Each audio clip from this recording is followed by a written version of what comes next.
Assalamualaikum kawan-kawan. Jom belajar huruf bersama Ogi. Kali ini kita akan belajar huruf kecil G, H dan I. Jom kawan-kawan. Ini huruf G. G kecil. G, G. Okey, kita ulang lagi. Ini huruf apa kawan-kawan? Betul, ini G kecil. G. Jom kita menulis huruf G kecil. Tarik melengkung ke arah kiri dari atas ke bawah. Kemudian tarik dari atas ke bawah melengkung.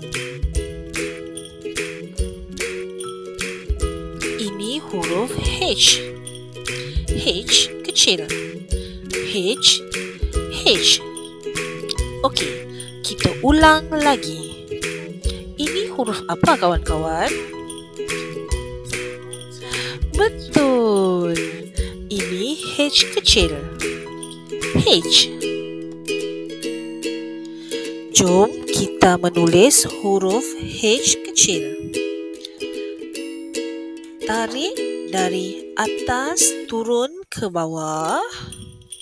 Kemudian naik sikit, bergerak ke kanan, melengkung dan turun ke bawah.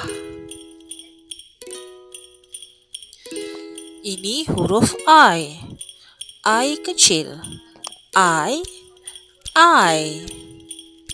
Okey, kita ulang lagi. Ini huruf apa kawan-kawan? Betul. Ini I kecil. I. Jom kita menulis huruf I kecil. Tarik dari atas ke bawah. Kemudian letak dot di atas. Okey, kita ulang sekali lagi. G, G, H, I.